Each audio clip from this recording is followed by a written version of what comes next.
പാവയ്ക്ക കൊണ്ടാട്ടം കൊണ്ടുണ്ടാക്കുന്ന കറിയുടെ റെസിപ്പിയാണ് ഒന്ന് ഷെയർ ചെയ്യാൻ പോകുന്നത്. അതിനായി ഏകദേശം 3/4 കപ്പ് കൊണ്ടാട്ടം എടുത്തിട്ടുണ്ട്. ഇതൊന്ന് കുതിർത്തിയെടുക്കാം. അധികം നേരമൊന്നും വെക്കേണ്ട, 5 മിനിറ്റ് വെച്ചാൽ മതി. കടുകിടാം. കൂടത്തിന് 1/2 ടീസ്പൂൺ ഉലുവ ചോന്നിട്ടുണ്ട്. വെളുത്തുള്ളി ഇടാം.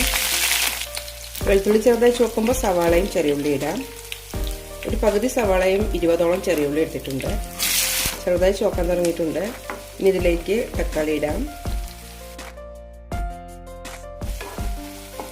ഇനി ഇതിലേക്ക് മസാലപ്പൊടികൾ ഇടാം.